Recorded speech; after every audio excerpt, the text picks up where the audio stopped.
Thank you. I call the meeting of the Finance Committee of March 20th, 2024 to order at 7 p.m. Barry Kaufman may join us later by Zoom. He's not yet on, and Jim Healy was stuck behind an accident on the highway and will be here as soon as he can make it. Okay, so first of all, let me welcome Molly Pollard, who's the new executive secretary for the Finance Committee. Hi, Molly. Finance Committee.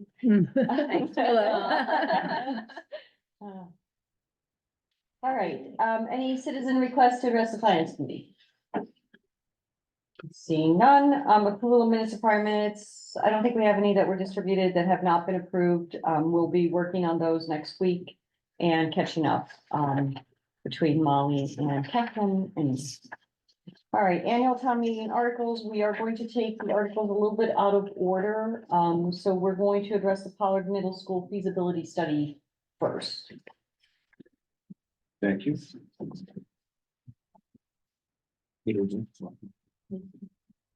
I had previously sent FAQ. Pass a hard copy around.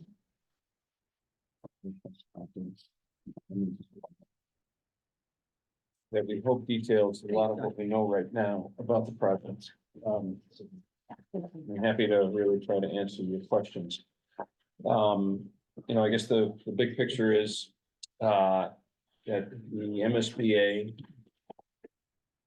accepted Needham into the feasibility process. And as they have told us 1,000 times, this is not a funding agreement. This is not a promise for funding. This is, we have a lot of work to do, and we'll let you know if it's something that we want to support. But it's good news, and so we have begun the process. There's several steps to begin a feasibility study, including getting funding through town meeting. To support It's the eligibility phase. eligibility phase. Thank you very much. And to get the funding through town meeting is the subject of this warrant article, so that we can begin work. And in the interim, there's several different steps that we're taking, various different steps in their process, information they want on the building and the programs, what could be the makeup of a building committee and all of those things. So all the pre-work is in process. So the feasibility study initially was estimated at a larger cost, but after a further review with the architects, with the PPBC, and was very much, Angelotti was very much involved in that, the number came down. And so you have the request before you in the warrant for town meeting. I think that's where we're at right now. Okay, question, So- yes? No. Bunch if I can. Sure.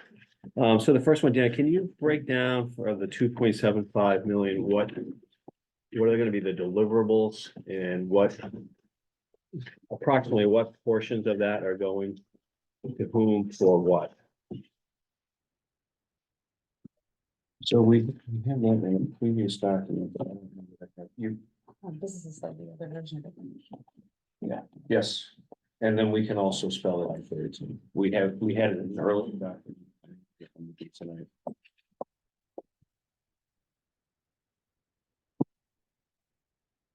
But Anderson,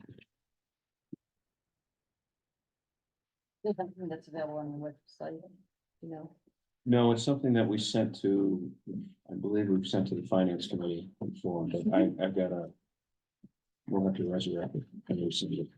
Okay. Then nothing to see.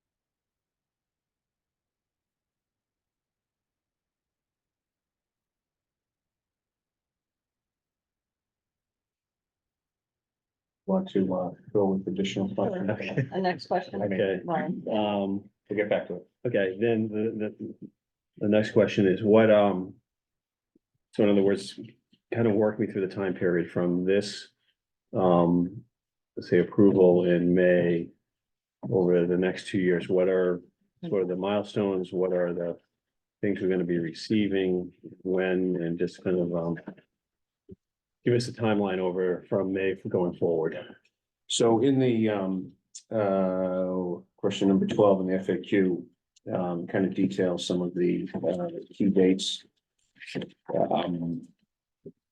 Beginning back when we submitted the SOI. And the official eligibility period begins on May 1st, 2024. And then the funding is approved at special town meeting. We move forward with the feasibility schematic design later in October of 26, funding for construction. So how about then, is there a breakdown of between May of 24 and it's a 2-year period to October 26? What's gonna be done, when, and by whom, and so what can we expect in that 2-year time period? And again, if you don't have the answers now, that's fine, but those are all ones that. I just want to recognize Hank Cap arrived, and he may have some of our answers as well.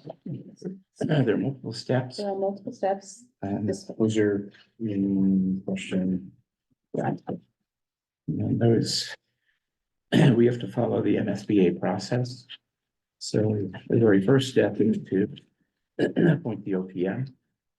Then with When the, do you anticipate doing that by? Well, that would be following the first step is that we have to complete all of the deliverables, that the eligibility period begins May 1st. It launches a 270-day period that, we have to complete a number of deliverables. Those are question 6. One of them is to, obtain approval by town meeting for the project and then have the feasibility funding appropriated. That's one of the main deliverables.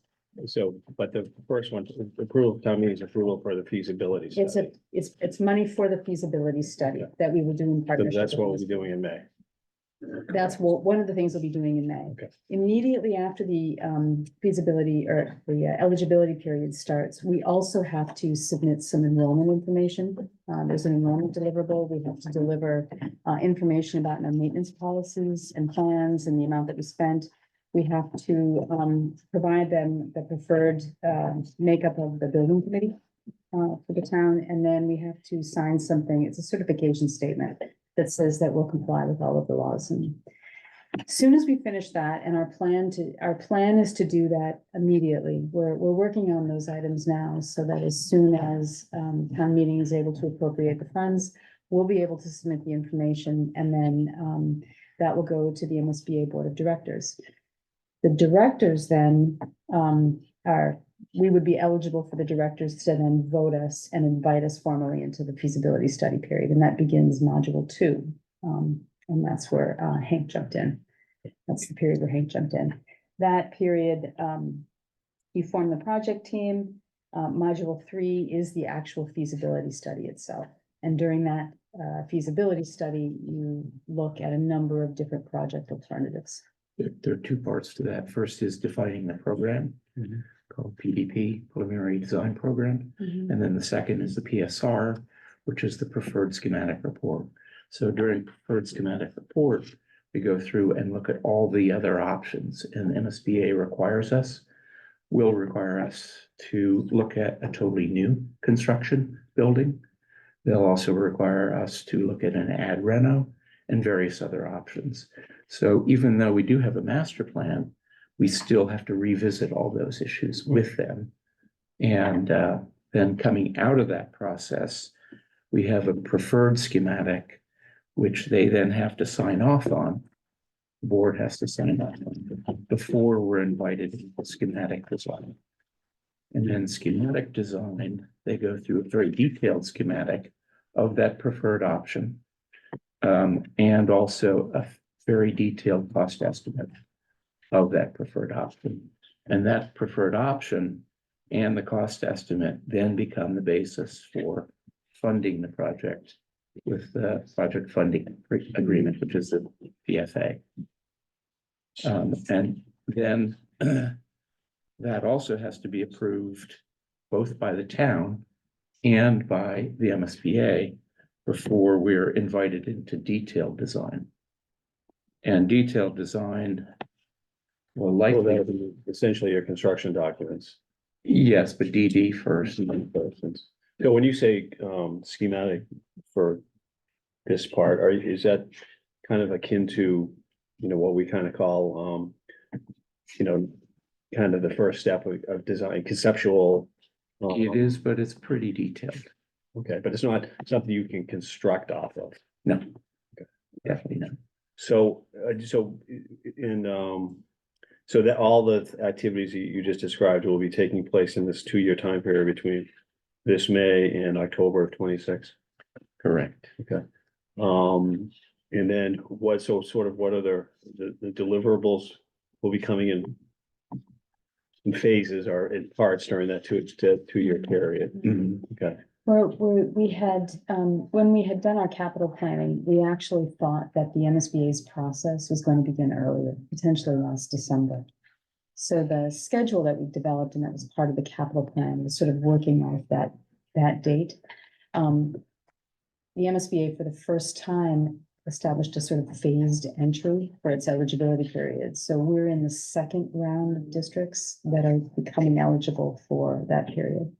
So we think that by accelerating a lot of the deliverables upfront in this eligibility period, we'll be able to stay on track with the schedule that would get us to an October 26th special town meeting and November 26th overall for the project.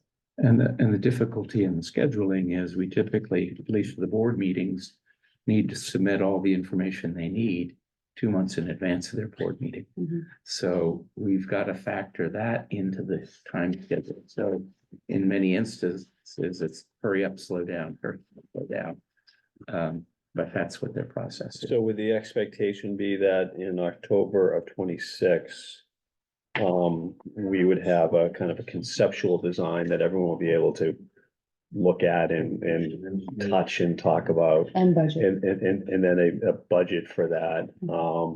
And you'll build into that budget sort of an escalation factor for when because you still won't have a design then, so you're gonna have probably another year of design after that. Yeah. To get it to where you can start bidding for your sub trades and also your CMO risk contractor. So that'll probably be another year after October of 26 to accomplish that. I think that we want to bring the construction manager at risk, or CMR, on board as early as possible, preferably during schematic design. And we've budgeted for that. It's going to be a complicated site. As you recall, with the addition to the high school, we had a CMR. And likewise with the Newman Improvement Project, we had a CMR. And with students on the site, it's very important to No, have. I'm not questioning that. I think I think it's a necessity, so I'm not Okay. questioning. But, and you weren't here when I asked the first question to Dan. Can you give us a breakdown of the 2.75, sort of? We're printing copies. Mark is making some We're making, copies. sort of what's going to whom, from that. So in other words, the architect is gonna be $1 million out of it. The OPM is gonna be, did you have? Oh, You look at. Thank you. And the question that John asked about the deliverables and the schedule, question 6 and.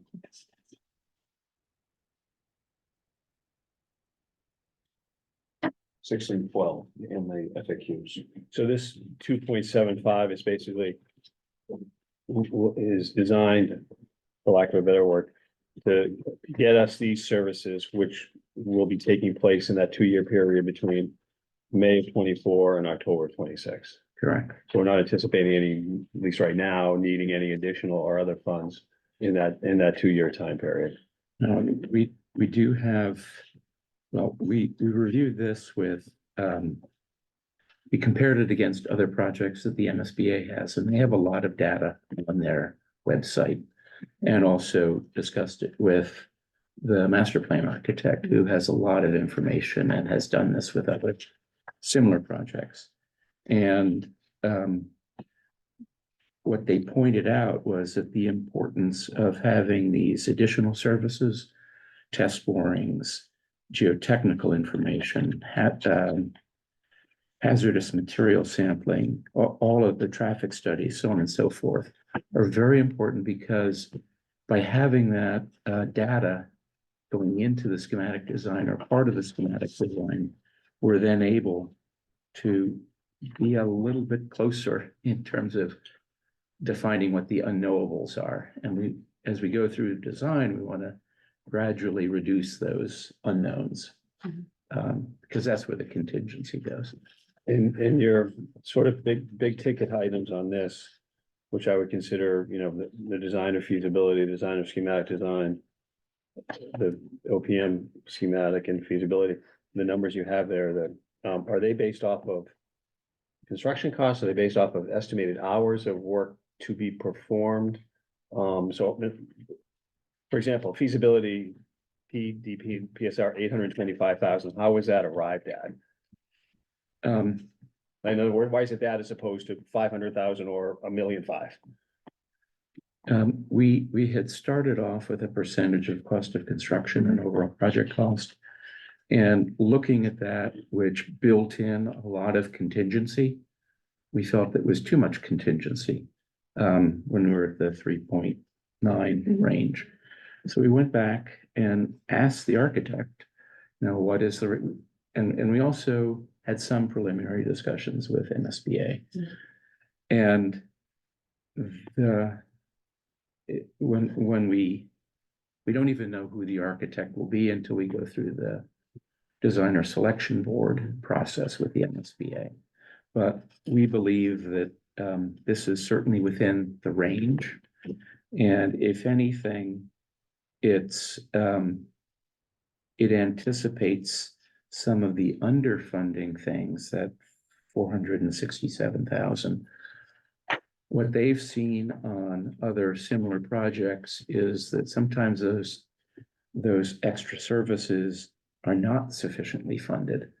And that has provoked other towns to go back to request additional funding. So right now, these are allowances. You know, and we're carrying, you know, a contingency of 75,000 for other. I doubt we'll have another Owens Poultry Farm materialize anywhere within the town. But as you recall, we did have to go back for additional funding at Sunita Williams in order to look at alternate sites.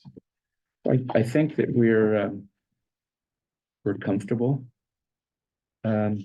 with this assessment, and hopefully the town will be appointed as the OPM, but we do need help. And we have had Hill International as an on-call OPM. We'd have to go through that process again. We need to have an independent cost estimator. Once the CMR is on board, they will provide the second cost estimate during schematic design. So I think that we're carrying $75,000 for the CMR budget. Okay. All of those, you know, are negotiated once the design is selected. Can I ask about the cost estimates at this point? I know they're not final. But last year at this point, I think the estimate was about 200 million, and this year it's over 300 million. I know there's a memo earlier in the year about, I think, energy efficiency upgrades that contributed to that increase. But I wonder if you could just account for that entire increase, because it's the big, and I don't understand completely why it's increased so much. Part of the reason was a change in the schedule that pushed the schedule out by a year. And that's part of the escalation factor. That was one of the reasons. I think the other reason were as you mentioned, the energy efficiency upgrades that will have to be baked into this particular design. The MSBA has changed its energy guidelines to now require, I guess, the LEED silver standard as a mandatory element of their construction. And now, because in order to get the additional bonus points, potentially up to 4 percentage points. The project would be required to meet the specialized code. Specialized code will be required within the town starting July 1. So it's already part of the requirement in Needham. And the other advantage with that is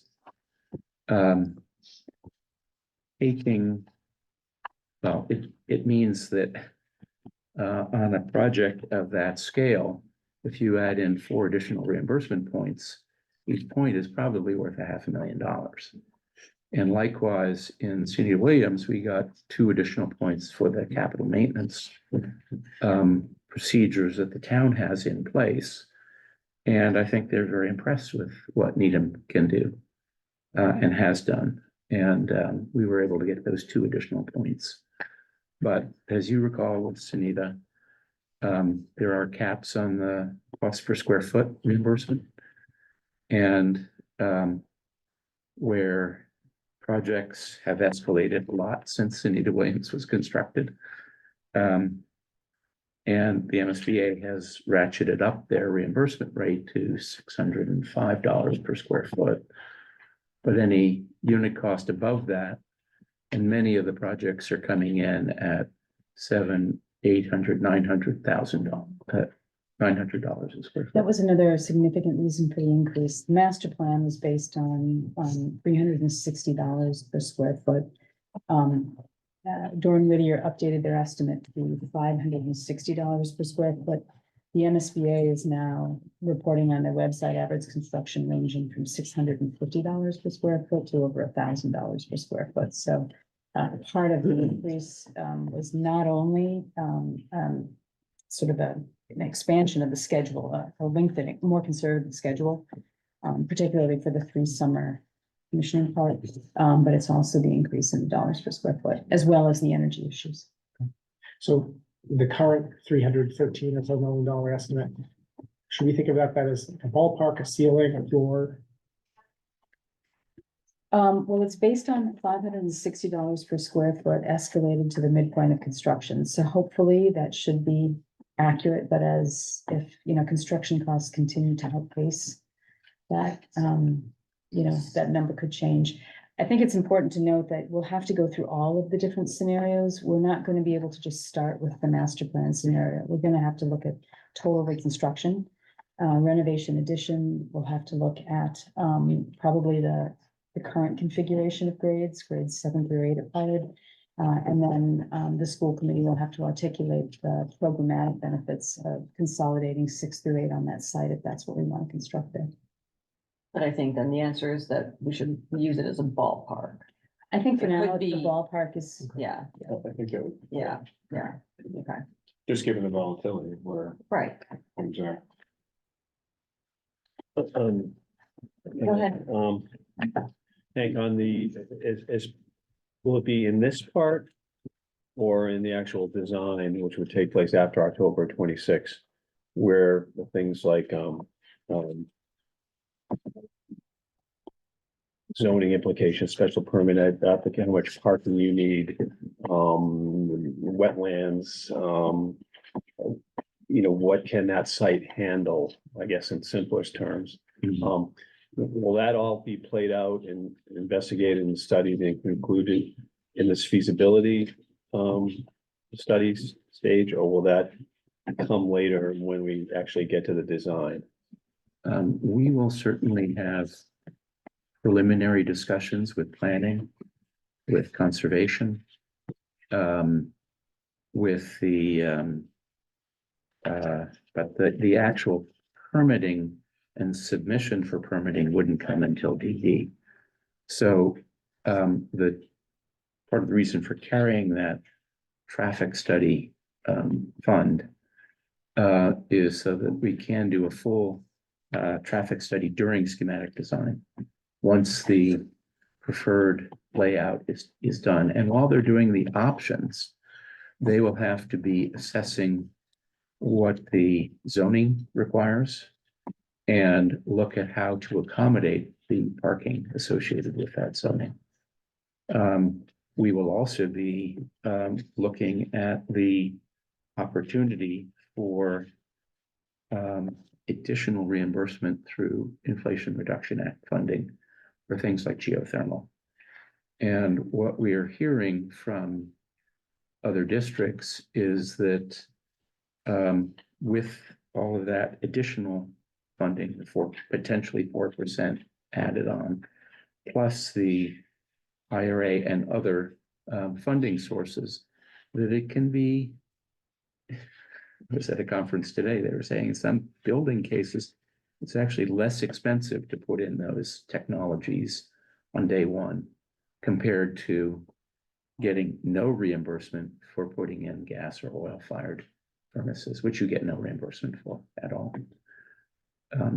So I don't know if others have experienced that, but it's So are we gonna also have a financial consultant, or is that something, Dave, that you're gonna do, especially with respect to solar, where there are all those tax rules that may make it more advantageous to go a certain way rather than another, depending upon the scope and what we anticipate with solar? we may need a specialist on that. Yeah, I think we do. We use, special counsel, Who's our bond counsel? Is it Lock Lord? lock forward. They should be involved in that, yeah. But Okay. we also have a special counsel relative to when we're doing the landfill, and if it's anything of that scope of nature, we clearly would need Okay. outside expertise. Yeah, Yeah, and where the MSBA reimbursements come during the project. As I understand it, the IRA reimbursements don't come until the end of the project, right? completion of the project. Yeah. And meeting all the various goals that have been set. There are multiple examples of net zero school buildings that the MSBA has funded. And hopefully, as we go through the process, we'll have the opportunity to take folks to tour some of those through MSBA tours of those facilities or the NESE conference or other things like that. Go ahead, John. So Hank, when will the designer selection process take place? And when do you anticipate sort of announcing who you select, who the PVC is selected as the architect for to do this feasibility study? Well, the PPBC or the district participates, but it's the MSBA selection board that actually makes the So determination. when, under your timeline, when are you expecting that to take place? Well, we have to have the board invite us to feasibility first, and that would be October, I think October. If, yeah, depending on how rapidly we can get everything submitted and get it approved by the board, Mhm. it'd be good if we could get that done a little earlier, but there's no guarantee on that. Well, it depends on when the board's meeting too, but hopefully in the fall. Roughly every other month or So, and then, so let's assume for purposes of the discussion, it's November 1st. Mhm. You're invited in, sort of what do you anticipate the time period between then, when you'll be finished with the designer selection? Or in conjunction with the MSBA, so we'll know who the designer is for the project. We would typically be assemble. Well, first we'd have to go to the AG's office and get appointed as the APM.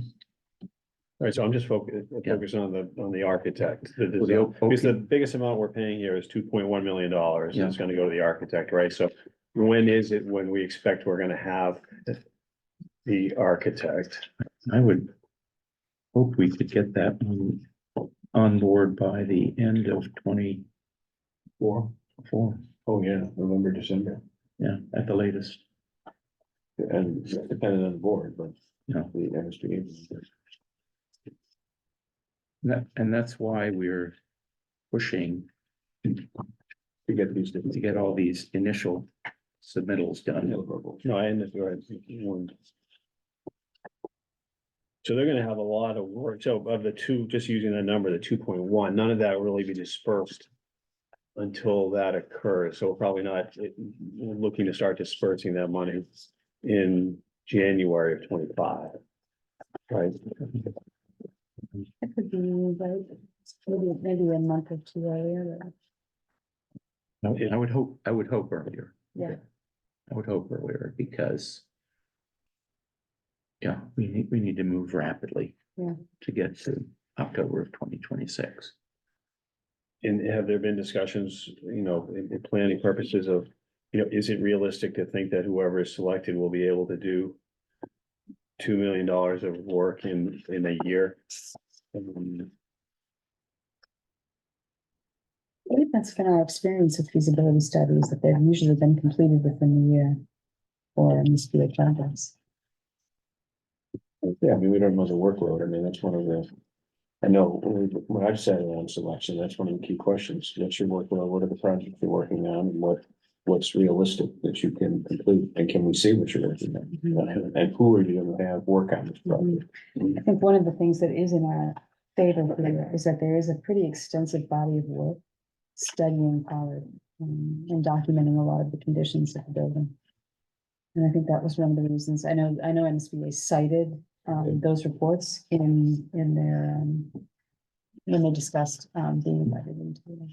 And was any of that taken in account for in establishing the $1.6 million? In other words, they don't have to, there's things have been done already, which is good. Way the Door and Whittier did them, or other people have done it over the years. Is there sort of credit's not the right word, but sort of is saying they're not gonna have to redo certain things, so therefore, the price might not be what it would be normally because they're gonna be presented with an opus that they don't have to repeat, they can start from there. I mean, certainly, I think if, for instance, Door and Whittier was selected as the design firm, they would be able to potentially, I mean, they already have an extensive body of knowledge of the building. So the possibility then is that we Possibly. might be able to negotiate with them to get it less than 1.6 million, because they've said you've already paid you for a bunch of this work that you'd be doing again anyway, which you're not gonna have to do again. I'm just Wouldn't wanna thinking, promise that, but that does sound like a It's- logical conclusion. I'm happy to help you with it. Yeah, No, I wouldn't start off in the negotiations with the full amount. Okay. In Yeah. fact, I think we'd go for, 1.5 or less. But they still have to go through, confirming the program that has to be accepted. They still have to go through all the alternatives in more detail. And Which has not happened yet, all of that No. work, so. the master plan was very conceptual. Block diagrams. And there's a lot more detail that has to occur. And that building structure is not brand new.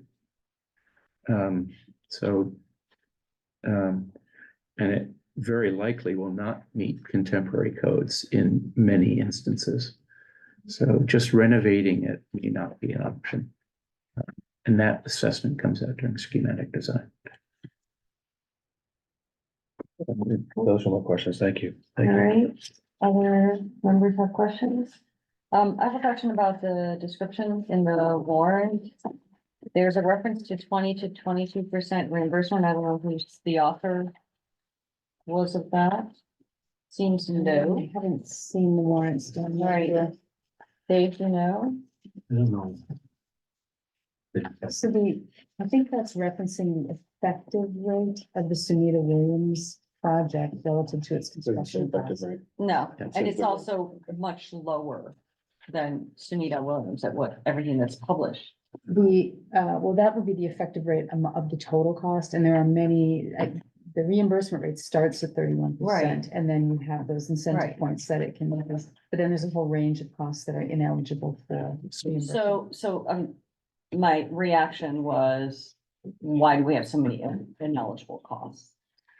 Just under the regulation. I know, but it just seemed very, very high, so someone could go back and look at it, and I think if you take out the cost of purchasing property for Sunita Williams, the reimbursement goes up. Mhm. And here, we shouldn't have to purchase the property, like, I think we should just be looking at what is this is the cost of construction. What do we really anticipate the reimbursement rate to be? Because it's gonna make a huge difference to the financial analysis and the projections that we're putting together on debt service. Mhm. I know that Yeah. we're going to be trying to achieve the same incentive points that we received last time around for maintenance. Yeah. We'll try to do what we can around the energy efficiency. And beyond that, we probably won't be eligible for too many other socioeconomic based factors, but we will track those. Yeah, and so the caps, we already discussed that cost per square foot is a cap. They, for instance, will not contribute to the renovation of an auditorium because a middle school Right. standard program is only a cafetorium or a gymatorium. They only allow one gym. So any renovation associated with the second gym would be ineligible. They only allow for a cap of, what is it, 8% of the construction costs for site work. And we exceeded that at Sunita. So there are these thresholds that we ran up against there. And I think that we probably wanted to be conservative in terms of the reimbursement rate. Yeah. Um, On the question 15 in the packet there kind of lays out what happened with Sunita Williams, including the Cuthbert's property and what was reimbursed and what wasn't. So So it was Here's a snapshot. 26.5% absent the property purchase. Right. Effective reimbursement. That's huge on $310 million project. yeah, I'm not sure who drafted the Okay. article description, so. No one Sorry knows. about that. Okay. okay. All right. But to that point, I suspect they took the lowest number, not to overpromise the town, you will be my guess by it's. But I would just reference then what the Sunita Williams was. I don't think we're overpromising to do that. The factual statement that you could put in. I know you say reimbursement is not guaranteed. If we go through all of the processing, do all the submissions, how much discretion does the MSBA have? In terms of setting the reimbursement rate, Well, yes, or inviting us in the program. Well, one of the steps, well, I forget what module it is now, is a project funding agreement, and that's the key document that lays out who's gonna pay for what. And that's one, that's three. the three. So- And that's probably the most key document, because that's setting.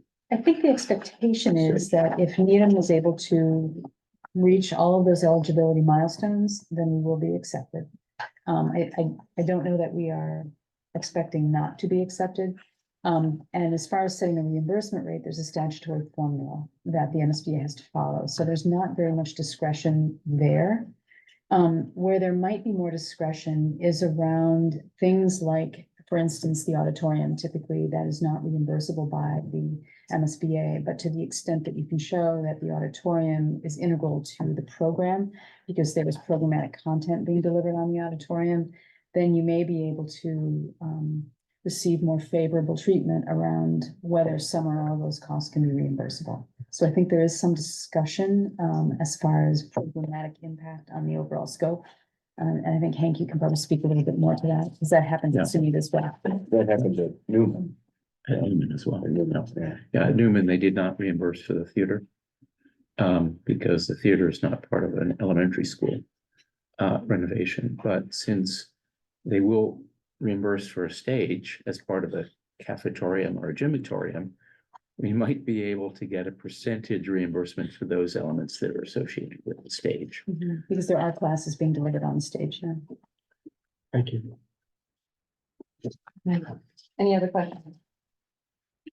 No, thank you very much. Thank you. No problem. All right, citizens petition. You are here, ready, we will use plastic ban. And thank you for waiting patiently through the discussion.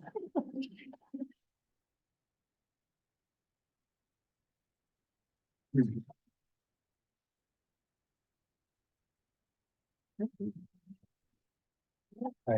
are you? Good, how are you? All right, Good. Far away?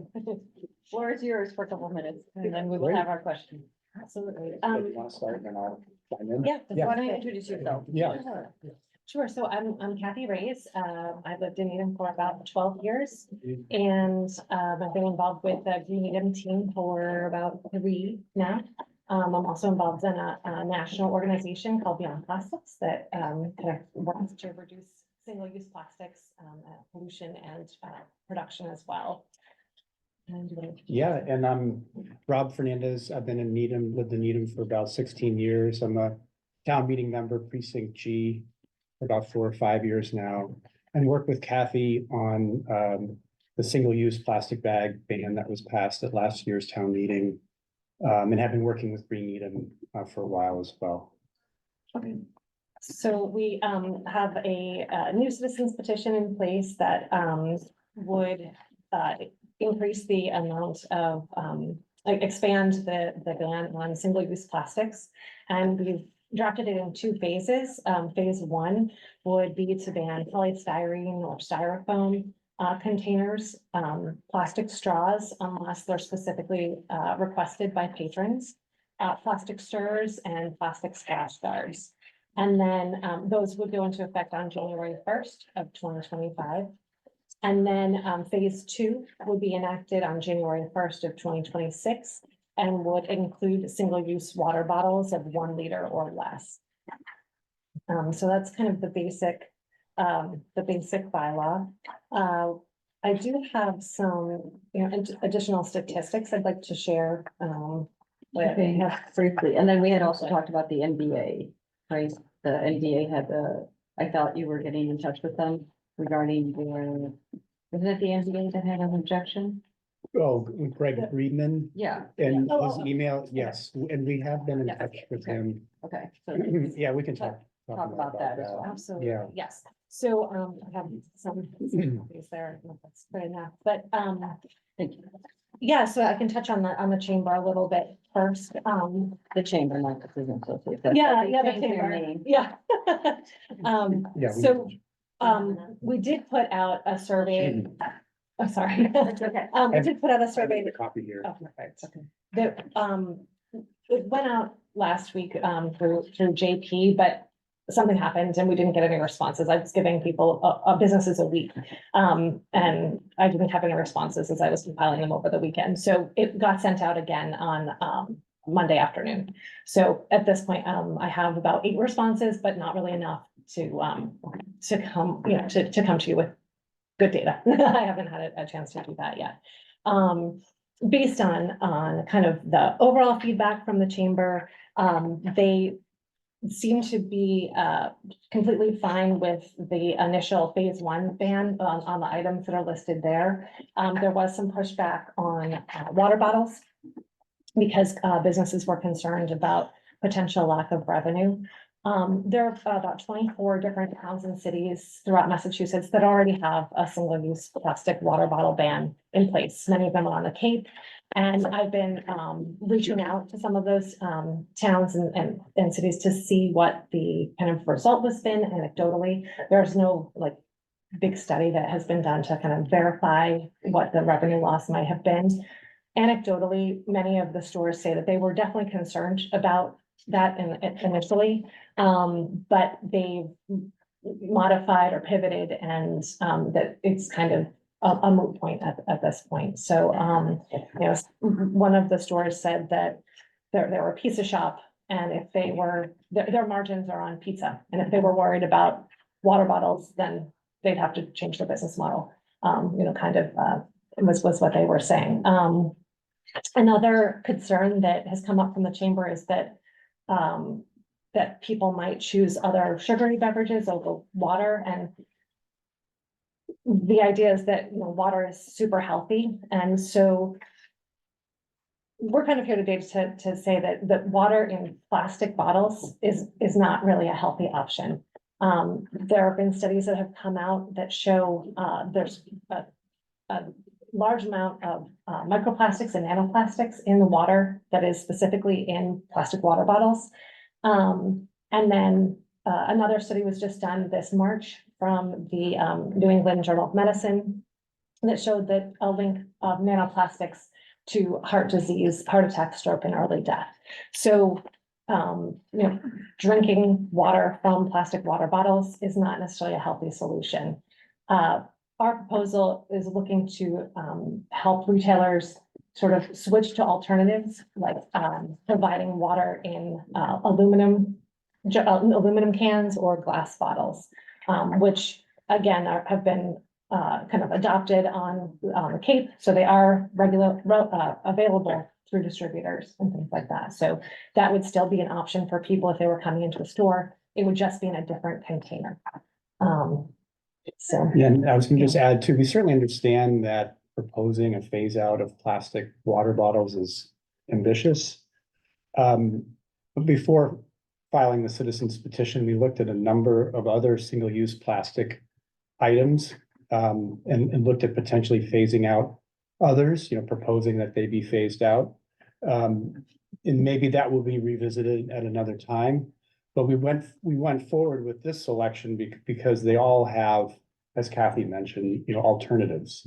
Retailers, stores can use an alternative. And we're also following in the footsteps of other towns who have phased out these kinds of items. So the idea is to kind of build off of what we started last year with single-use plastic bags and how there was support in town. And then there's a growing acknowledgement that plastic is such a major waste issue, and that so we're kind of looking at items that are single-use that can be replaced with other more sustainable alternatives, and make a dent, although a small dent, in the plastic waste problem. And just to kind of mention on the bottom of the page I gave you, some other things to consider as we're talking about financial impact on Needham, is climate change. Plastic as a country, it would be the 5th largest emitter of greenhouse gases, both when it's being produced and after it's breaking down in the environment. And here in Needham, we had 2 major storms in the past year, in August and then again in December, with flooding and other, they were horrible. So there was damage, that damage was costly both to the town and to our residents. So that is something to take into consideration. The other thing is that plastic is not really valuable in the recycling stream. So switching to something like aluminum could be a better alternative for us from a waste standpoint. Questions? I do have a question, and I know it's supposed to be about what the financial impact is of this on the town, is what our concern is as a board, but I'd just be curious if there's any data or anything on towns that have a restriction on the bags versus towns that have a restriction on water bottles, or both. And then kind of this restriction on these other plastic things and the effect it might have on some of the businesses. Like I would think like water bottles to a pizza place, okay. Straws turning to paper at a smoothie place might be a problem for that business. I just would be curious. And then the impact on town would be then businesses leaving town because people don't want to purchase things that way. That would just be my curiosity. If other towns have found, maybe not, the pizza businesses aren't going out because of the water bottles, but are other kind of specialty stores that I know we have some in town that would, coffee, smoothies, things like that, that could be affected by utilizing different. That would just be my interest, if there's even data on that or anything. I don't know if that is appropriate for me to ask. Great question. Yeah, that's certainly something I'm hoping we'll get some more information out of this survey that we proposed, because we did sort of ask the businesses in the survey, out of the bans that we're suggesting, which ones could you support? And then, if you can't support them, please tell us why. You know, Oh, so we can great, kind of okay. understand the business reasons, so hopefully we'll be able to get some. Okay, information yeah, to that'd be you. great, because I Yeah. know like 'Cause we're Natick has curious as the well. straw thing and stuff like that, Yeah. and it's like, Now, and just- stores can still, oh yeah, go ahead. Yeah, I was gonna say, to clarify on the straws, we're not getting rid of plastic straws because a lot of people who are differently abled need to be able to have them. The feedback has been that the paper ones or other ones just don't hold up enough, so it's the straws upon request. So what we're asking is that restaurants don't automatically give you a glass and a handful of them or, you know, come to your table with it already in your glass, so that. sure, okay, Yeah. Just again, to reduce that waste if it's not necessary. sure. Yeah, and to your point too, Karen, we definitely want to be sensitive to business owners, retailers about this. So if, you know, that's why we were working with the town economic development manager, JP, to send out the survey. So based on the results that come back, if there's a lot of pushback on certain items, then we would certainly take that. And that's to the business owners, right? Yes. So what about consumers of those products? Like, are we asking people in town if they really, like, or is it just kind of the group that's? So, like I would say, for instance, people instead of, you know, you want water bottles. And so you're just not gonna go to the same store, because now the store where you normally go isn't gonna have some of the products that you normally would buy and want to buy. So Madam Chair, I just have a question, just so I can totally understand this. So if there's a ban of the single-use water bottles, does that mean, I would assume by definition, you can't go into a store in the town of Needham and buy a plastic bottle of water? That's correct. That's- Yes. Yeah, that would be 1 liter correct. or 1 liter or less. Okay. Yeah, so. So I'm very much against that. I like to buy my water. I don't like it to come in cans. And, you know, I work for a medical school, haven't seen a lot of studies. I see every doctor I know in a white coat walking around with a white water bottle, so I appreciate your efforts and I wish you the best. I have no interest in it. Yeah, that's fair. Are you comfortable with the other items that are on there? I don't use straws very much. But I will tell you, I have a nephew who's got cerebral palsy. And if he doesn't have a straw, he can't drink, Oh, yeah, so, so. That's good, yeah. yeah, that's But I'm what, happy to review. I thank you very much for your fact sheet. That's very helpful. the other point we just wanted to make too is that we did meet with the Board of Health last week and they felt that there wouldn't be any additional cost to the town in terms of enforcement, that it would follow how single-use plastic bags, how that works, that it would be more notification of, you know, someone making a, you know, claim. So I don't think we're concerned about cost, we're concerned about the other end of the economy. So we have a lot of businesses that contribute to our revenue, and we don't want businesses to leave because if they just go down the road, then they can sell whatever it is that they would like to sell Oh, yeah. without any restrictions. So can I ask you a question, clarification question? So are Coke bottles in plastic, not the same plastic that water bottles are? They are the same They are, plastic, yeah. yeah, The sugar kills the nano. Nope. not really. So then why just water bottle? Actually, it's because, water bottles, the amount of use in water bottles, the first fact that I have on the list, 86 billion plastic water bottles were sold in the United States in 2021, which is 30 times more than were sold annually in the 1990s. So the production of water bottles specifically is, has increased. And again, it's just a huge environmental issue. We felt that some towns and cities on the Cape have done that. They have banned all single-use beverage containers. And we felt that that was just way too drastic of a step, and that there were, again, you know, there are alternatives to the water. So that's kind of where we were starting. Yeah, a store can offer water in an aluminum can, or there's boxed water, which is not ideal, but that's also an option.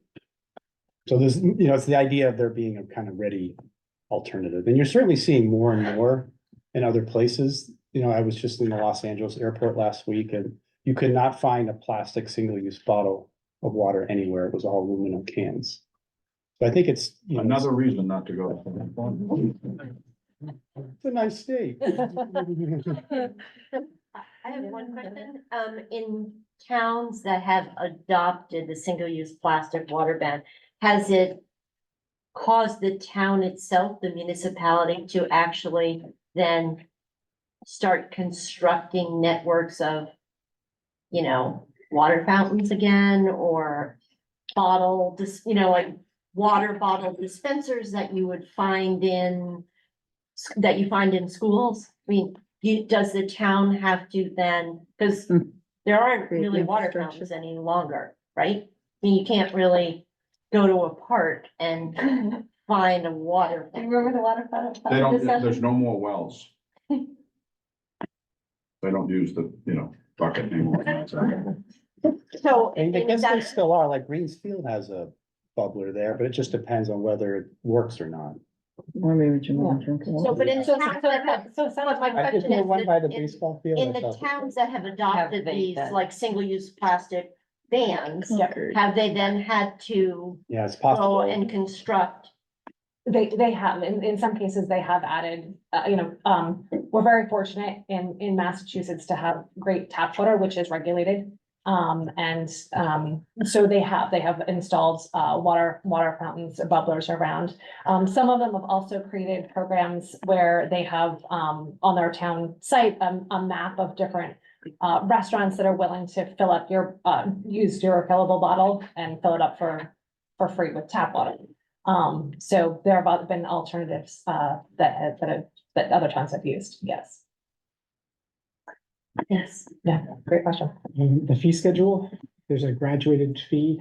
Yes, we're working with, the town council to, just make it a flat fee schedule. So it'll just be 100. It should have been. I think that's Yeah. more consistent with Yeah. the revamp from October. Exactly, yes. Okay. Any other questions? So when you have your survey results back, if you could send them to us? Absolutely. Yeah, Yep. that we can. Yeah, look at We're it. supposed to have those in the Right. next week or so. Okay. Yeah. That would be perfect. Yeah, definitely. We can do All that. right, all right, thank you. Yeah, thanks for your Thank time. you. Thank you. All right. Thanks, Bill. All right, thank you. All right, library, you've been very good.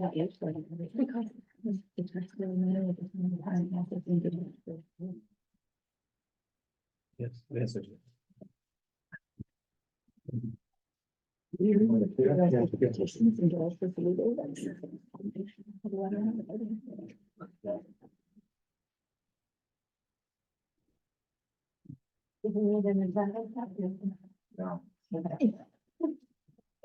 We went out of order, it's now.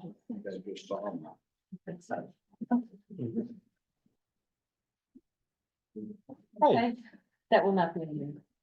Ah. I was hoping. Oh, he's So from we're another looking team. at Oh, two okay. items. Yeah, I'm like, and you forgot your one. We're looking at two items of cash capital. One is the library renovation for the young adult area, and I don't remember, was it last year that we, funded the design? Feasibility. It was a feasibility study, that was last year, okay. So this is part two of that project. Right. Okay, So the feasibility study got funded last year and that produced the final report this summer for the space utilization framework study completed by Design and Teal, completed in August 2023. And started the library's 2023 strategic plan. And but along with the trustees in the strategic plan, we came to four priorities. And one of them is creating a new dedicated teen and young adult space, which we're going to talk about tonight. And the others are improved children's area on the first floor, the Rosemary entrance to the library, and create a multi-purpose room, and Highland entrance and enhanced staff workplace. So the library was completed about 20 years ago or so. People use libraries in different ways back then. The teen area was, it was created for desktop computers and maybe one librarian being in there.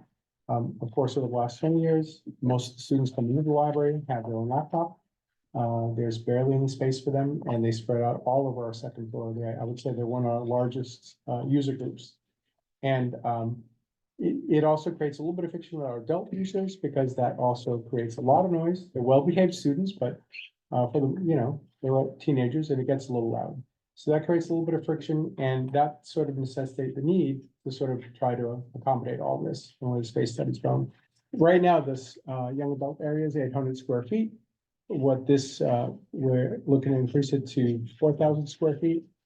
Also, because it's all glass, it gets very hot very quickly, and it's not very appealing for anybody to sit in there, which they don't really do.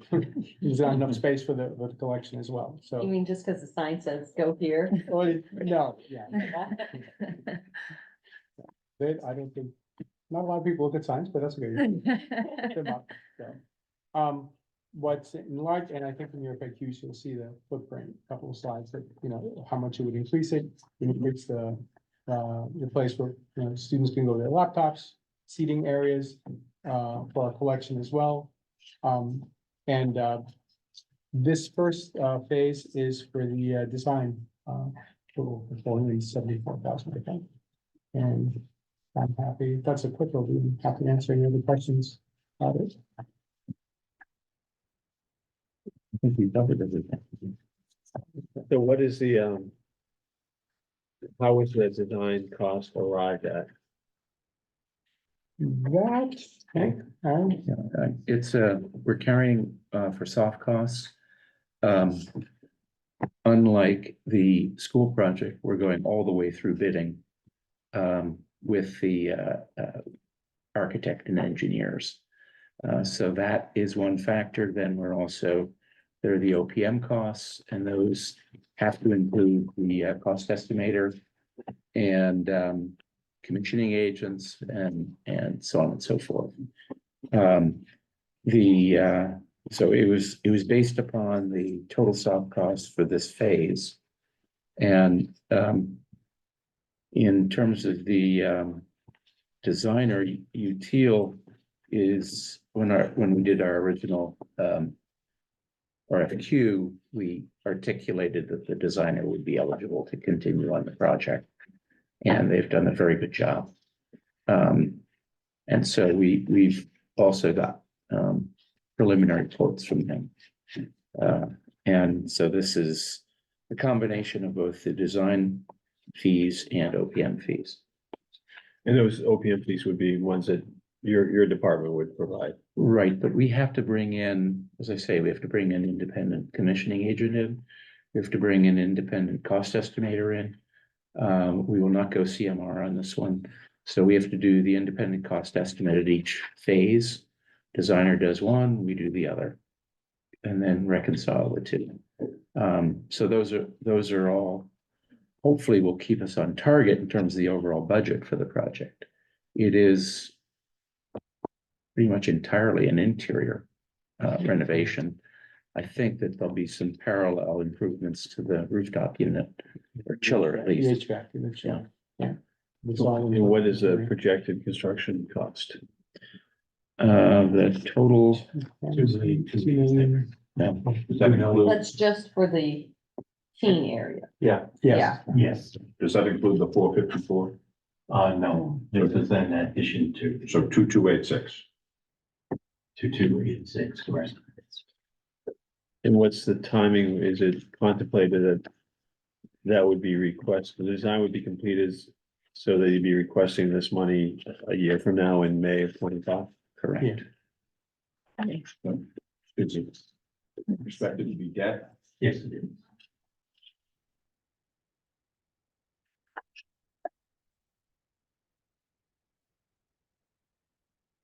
Since the teen space really is not used at all right now, I just, You mean that one room? that one room.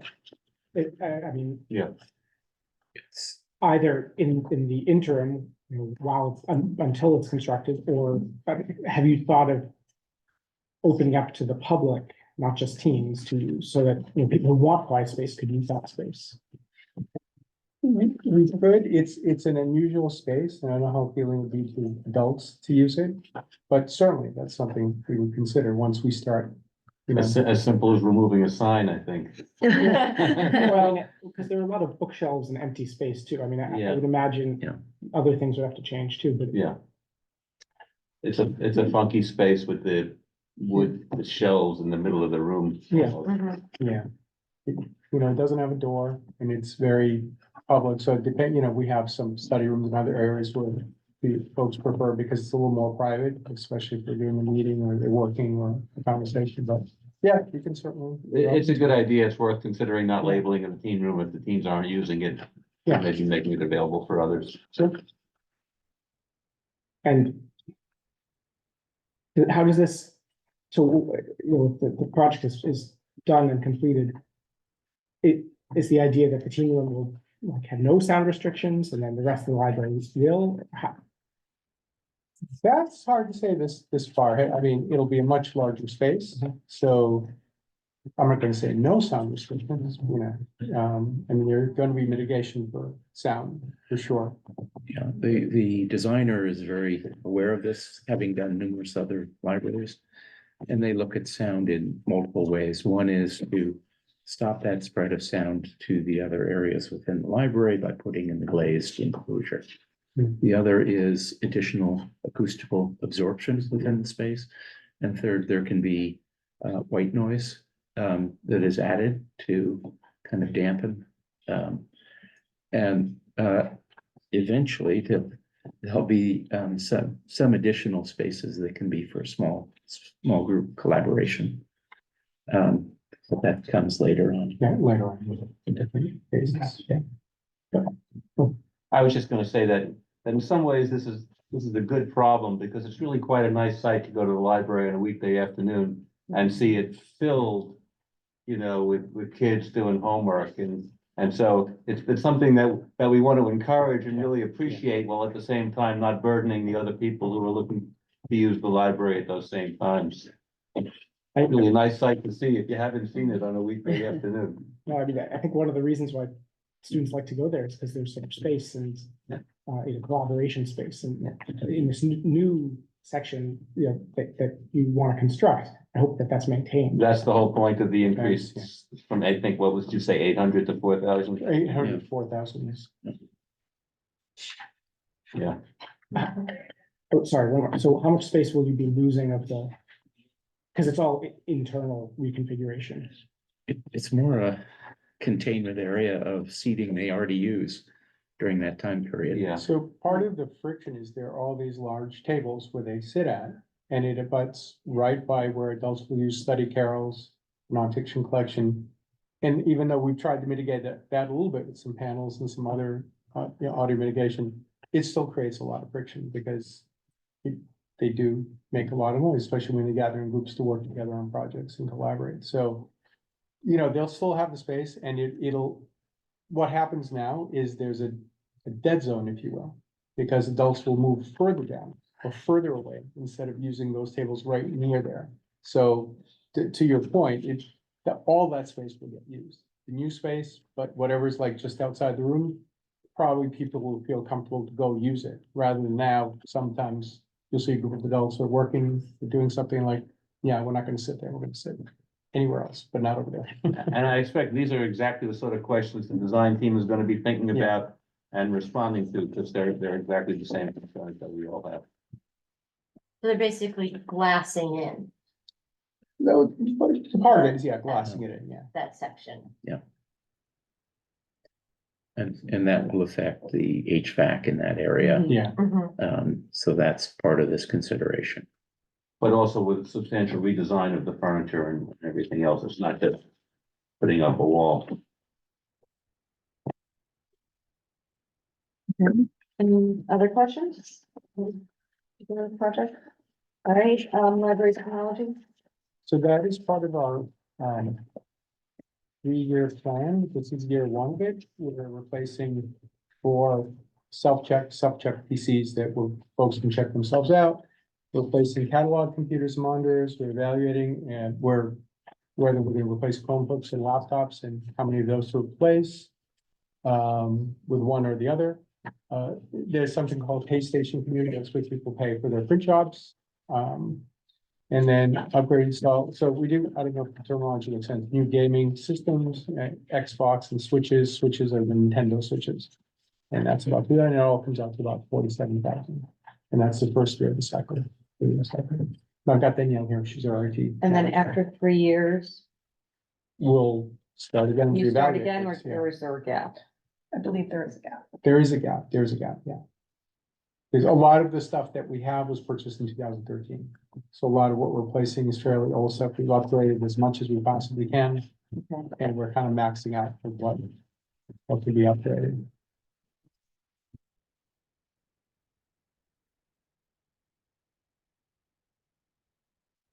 Any questions? No? Okay. Thank you very much. Thank you. Yeah, that's it. It wasn't so bad. Thank you very Don't much. forget your bottle. All right, there you I'll be back. go. Okay. Yes. Yeah. And then the. Oh, All right, this is now Jay. we're talking IT still. Yes. Do you want? Yeah, if You writing anybody my has name down, questions on Danielle? the other. Yes, I can do Thank that. IT. Thank Thank you very Thank you. much. Thank you. Thank you for coming. Thank you. You're very welcome. The equipment, the, This is still Dave's department right now. yes. And I, rectified you from join me. Hello. Hello, how are you? Good, how are you? Good, thanks. The first item, non-public safety and public safety data centers and networking equipment. This is a frequent article to the discussion too. This is the monies that we use to replace major switches, our servers in the different server room, network improvements, safety wall. And that's what it is. Generally, it takes us about 3 years to expend it all because we're not going to replace a good switch right away if we can see that it still operates, but the funding will be there to replace the switch. And of course, the inevitable switch that You weren't planning on, right? weren't planning on to die and, you know. And that's what happens. And irrespective of the structure going forward, this is a necessity. It's a necessity. This also supports school operations because they're there to access in terms of the financial data systems and such. School department runs payroll through town systems and run account payroll through town systems, so it impacts them as well. Questions? On this item? No. All right, Powers Hall, IT and AV. That is an item. There are two parts. The first part we're addressing this current year. It has to do with the lighting that perhaps some members may have noticed, the projection blue hue on the projections that town meeting is looking at, and of course, the performances. Those are some expenses that we're having to incur now and cover it. Once we know the final cost, it's in the $30,000 range. If it's beyond our ability to cover that, I would come before the finance committee for a reserve fund transfer. We should know that in the next 30 days or so.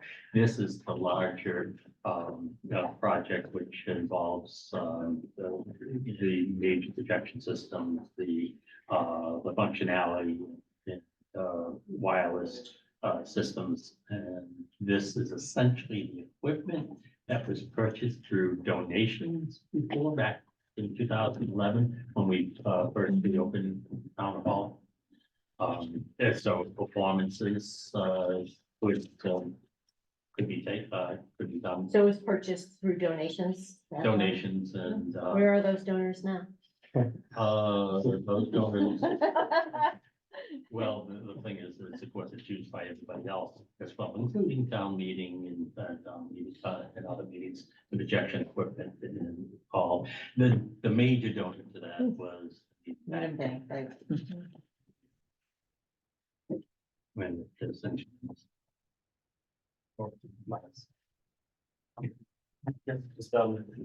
Its functionality of use, floor boxes have become increasingly unreliable, the undergrounding wire under the floor boxes, the rack in the back as well, so your functionality with all the systems up in the balcony, the proposed improvements would also increase ease of use for users as well, and hopefully create for a better opportunity for more functionality for potential hybrid meetings as well. If you remember last Springtown meeting, we had a lot of feedback problems, we had a lot of buzzing, no wire Mhm. problems, so it's a rewire as well, it's not just, it's the guts, not just the tech there too. Because some of that is regrounding, all that kind of stuff, that we all take care. I remember at the first home meeting, there was an issue. It took a long time to resolve the meeting channel because they were doing a silent cast. We've done some Band-Aids, to Mhm. try to get through until we Yeah. can get this funding, like buying a new soundboard up top, things like that, but it needs a redo. And how old is it? I don't remember now. All this is the original back in 2000. Okay. And the projector, we would gladly fix it if we could, but they don't, it's out of, cycle for Panasonic, so we can't get any parts for it or anything like that, so that's it. Okay. Okay. Any questions? I have a question. Is it fair to state that one of the reasons that we might want to do this is because we have performances, not just meetings, town meetings and things like that, but performances, whether it's the Great Hall Series or whatever other performance. Well, I'll let Miles speak to the actual groups that use it, From a technology, from your perspective. so we had the same people who gave us like, Newman is another whole study, but, when we first were looking at Newman before, we put in a big study for Newman, we had a company come out and look at it, sort of a short picture of Newman to give us a base. That's the same company that's giving us the Powers Hall, estimate. And, so we're basing that on, we're basing it on some performance, but not theatrical lighting and sound, like we would say, but we want out of Newman eventually. To this end, not programmed in this proposal are the lighting fixtures, the theatrical lighting fixtures. These are issues that frankly come up in municipal meetings. It's the quality of the sound. It's making sure that the HDMI cable can plug into the right floor box that can then get to the projector. Right now, an issue that we. All I want to know is it related to theater and the Great Hall Series and things like that? And you're telling me no. That's not the primary, they would benefit from this, but that's not the primary benefactor. Madam Chair, the reason I'm raising the issue is that, I was there at the time this whole debate was going on. So was I. And the one thing I just made very clear at the time was, I think this is fantastic, but we have nonprofit groups now using town property. And it's important that they contribute to the cost of this forum, because if they didn't have that forum, they'd have to pay to go elsewhere. And this is the same, by the way, I'm not just picking on nonprofit theater and music groups. But I feel the same way about all of our sports teams that use our school buildings. And they make a lot of money out of that, and they have huge bank accounts. Because they give everyone a trophy and they give everyone a t-shirt and they charge $100. And the point is, I think that they should be contributing to the cost and upkeep. I think at one point, all they were paying for is the $50 for a janitor. And so that's my only point, is I think everyone needs to contribute if you're getting some benefit or value from state property. But if you're telling me it's really an incidental benefit, then I'm okay with it. But if it was because we wanted to have the big, spotlight, then I might have a different opinion. Thank you. Okay. I have a follow-up to that, though, just, do you charge costs to cover some of those expenses for some of these Yes, performances? I mean, I know in kind of my old days, like, we rented the space out too, to like have a For party folks- or different things, I mean, you charge people. So for folks who rent the space, there's a 5% ticket sales for any of the nonprofits who are charging ticket sales. In addition to The facilities fee is what? it's very small. Yeah, it's.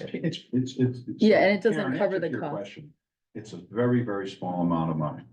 Very Okay. small, and clearly it's not gonna help with our, At 5% of ticket sales 400, what is $220,000. For those who charge tickets, so for those. Right. So the concert series will contribute to that. General revenue, local receipts? Or is it a revolving fund? It's a revolving fund, and for instance, the problem that I was describing, they're helping to pay part of those costs. The repairs that need to be made, but I can't assess the entire cost if it's not all not associated with the private groups, as well as the cleaning crews that come in. Yeah. So we'll cover that, and also if we have to do work on the floors, they can contribute to the cost of the floor refinishing. So has an analysis been done about whether or not that 5%. 5% is adequate in terms of the cost that the town and the taxpayer has to incur? It hasn't been updated. It was more adequate back when it was last done, but it's probably time to look at it again. Thank you. All right, any other questions? Before we go on, can I just one question on the non-public safety and public safety data center, 600,000. What, so where would I find that in our budget book? It's in the capital plan. Yeah. Because I have you. Yeah. I was your liaison and I can't, Yes, there was, in your, tree reading binder, you had, handout. yeah, good, thank you. Okay, town building security traffic cameras? Yes, that's a request, to replace, cameras that are, currently in, some of the town buildings, including town hall. And these are the cameras that are mounted on the building to look at the exterior. They're not operational, they're dying out, and of course, since when they were, initially installed, the quality of cameras have improved tremendously. The other thing is to replace the cameras that are currently at the intersections of Dedham and Highland, and at the Chapel, Chestnut in Great Plain. Oh, yeah. Yeah, right. Yeah. So it's just, you're right in front of the common area. Okay. And that is the cost estimates to replace those cameras. Are those cameras, to trigger the signals or is it another purpose? They don't trigger, well, Karish, you can answer a little bit of that question. They currently do not trigger the signals, correct? No, the signals, the cameras that are on the signals are not high definition enough for the purposes of traffic enforcement. I think Josh was asking about triggering the lights. There's two different sets of cameras. The cameras that you're replacing will not impact the signal cameras. These are cameras that give information largely to the public safety division For traffic for enforcement? traffic enforcement.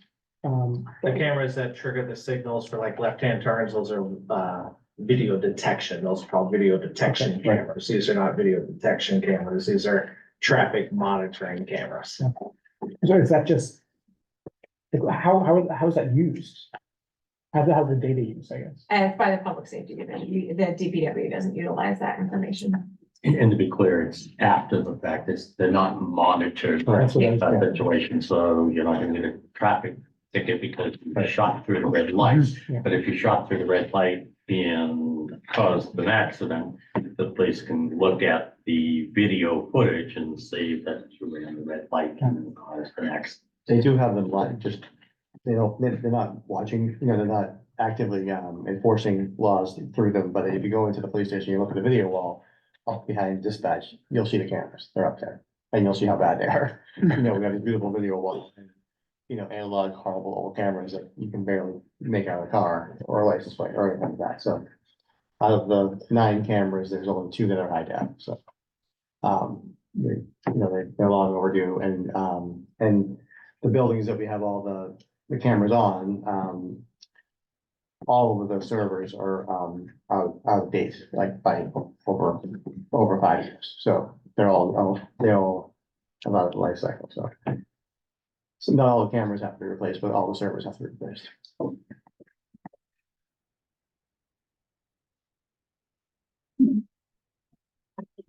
Any other questions? Thank you. Okay, Public Works Facilities Improvements, phase 1.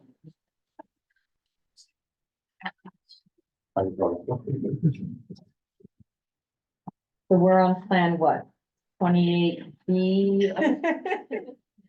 DPW. Facilities improvements.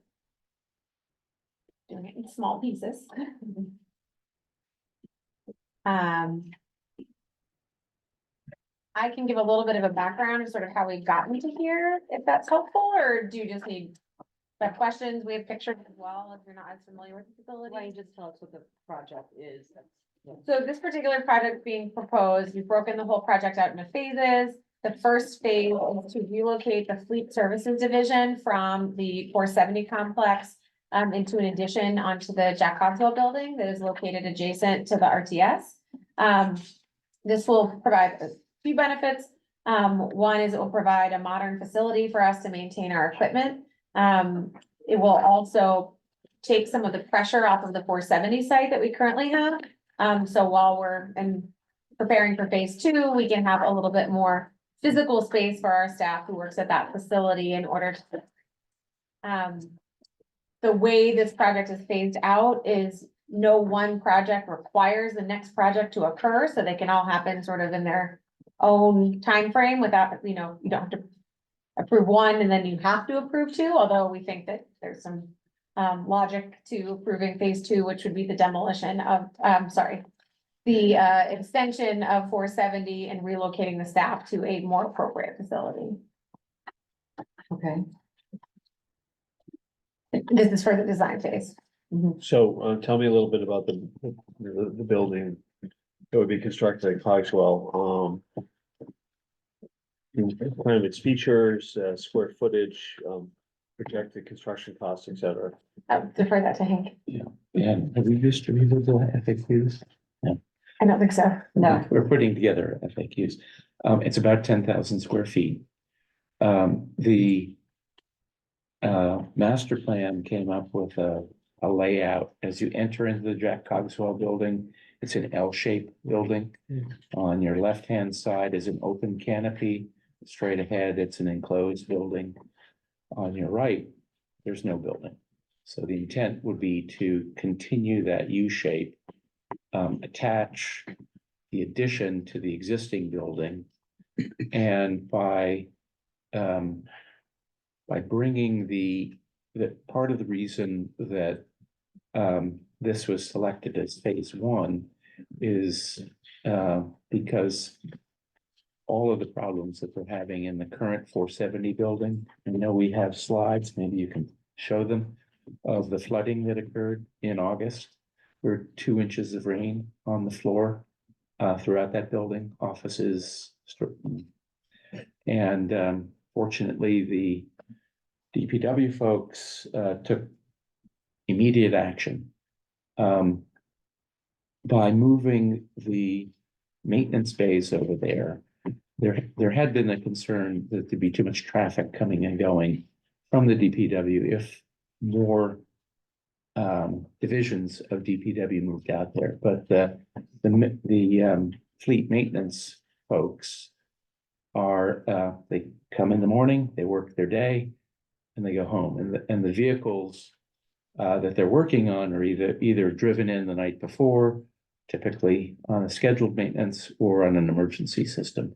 So it'll have a very small contribution to traffic on Central Avenue, which was a big concern.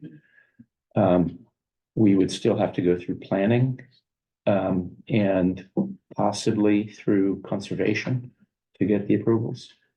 But by in the overall master plan and phases that Weston and Sampson looked at, it was influenced, as you may recall, in 2016, they looked at potential of a single building on a single site. You went through COVID and realized that you don't all have to be on the same site. And so this is more of a campus approach and can be phased. By moving the maintenance fleet over to Jack Cogswell, they then can free up that space. But I think the most important part is to give decent facilities for the staff. If you haven't been through the building, I think Karis and Shane would love to give you a tour of the building.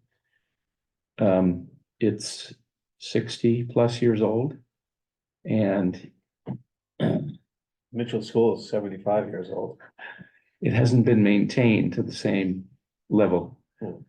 I think you will see the rusting beams. I think you will see that it's not sprinklered. I think you will see that the emergency generator and the electrical system is in the storage bays. I think you'll see that nothing is handicapped accessible.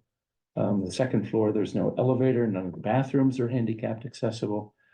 You just go on and on and on and on with the deficiencies of that building. And I don't know this for sure, but I think there are a lot of staff who just don't come to need them because of the facilities. So Hank, what's the projected construction cost of this phase one addition at the Cogswell building? We're looking at the appropriation in 2026, special town meeting, 19.6 million. I'm sorry, what was the figure again? 19.6, that's in the capital plan. We would know whether we can whittle that down. We are carrying both contingency and cost escalation in that number. So it's a pretty basic building, but because there are people working throughout the day in the facility, it does have to have, heating and cooling and all those kind of basic services, and it will likewise need to meet the specialized code. Additionally, we don't have sewer at that particular section of Central, and it is intended as part of this project to extend sewer down Central to this location. So there'd be, have to be a force main to access that. So is that above the 19.6 million? No, it's Part of that? included in the Included. budget.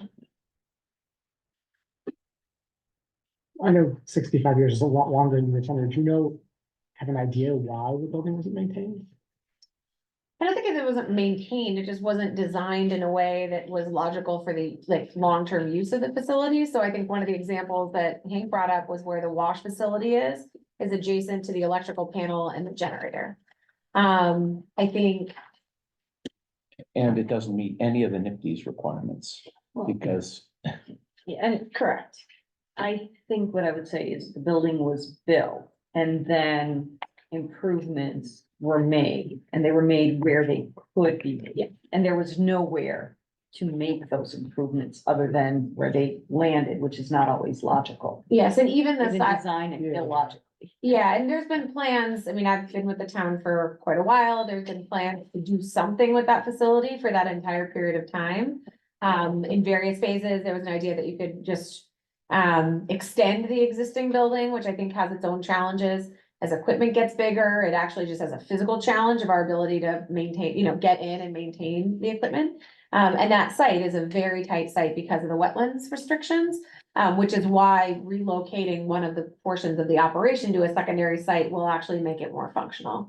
There are, to Hank's point, also some challenges with the facility. The building was constructed in a time when you could build the wall of Alderbrook with the foundation of the building. So the wall, the far wall on 470 actually is the support structure for Alderbrook. So if you want to talk about triggering conservation requirements, it's right there.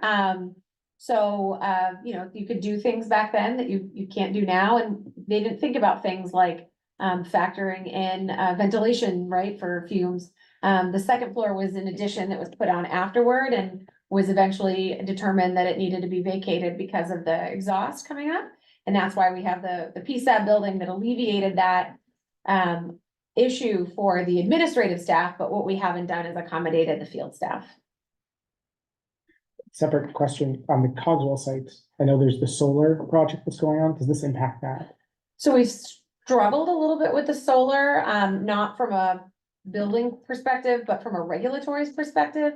There was a law prohibiting the installation of multiple solar facilities on one parcel. And because we have the large solar generating facility on the landfill, we were looking for an exception to that rule. I believe the former governor, before he left, signed a bill that changed that rule and would allow you to have multiple facilities on one parcel. The Department of Public Utilities has been very slow to implement that rule, and we've been trying to push them in order to do that. I think right now our intention is to pursue solar as part of the extension on the original facility and the new facility. We're again struggling to try to get, to move forward with the current process that we have. The chair brought up that possibility. Yeah. Two questions, I think one for Hank and then maybe for David. The size of the building is 10,000 square feet? Approximately. Okay, so I guess. And then the projected construction cost is 19.6 million. Right? Yes, So- so, but within that, cost, there's all the lift equipment. There's a lot of specialized, maintenance equipment. And So so, that's why the price per square foot is Exactly. so, We're building a garage yeah, as okay. opposed to. And even do you have officers. where can I find a breakdown of sort of what are the, sort of the specialized equipment type things? As opposed to just the kind of the construction costs, the foundation, walls, roof, HVAC, so. I don't need it now, but if you can tell me where I can find that, I'd It's in appreciate the it. report. We can yeah. highlight the correct pages so that way you don't have to. Yeah. And then I guess, David, the other Oh, question, would this expected to be, a override question or a, within the levy? Mhm. And have there been thoughts about, it sounds like tonight, we're gonna have two really big projects going out to vote in October of 26. One would be this one and the other would be the Pollard School. Are we aware that they're both tracking to October of 26 and are we planning accordingly for that? The Public Works project, because it's being broken up in stages, is to be done within the 3%, so not requiring an override. So the $19 million number would be financed within 3%, not requiring an override. The timeline for that, the appropriation will be comparable at the same time. It's either gonna happen at the same town meeting or in the same calendar year, depends how quickly they move along forward versus the Public Works project.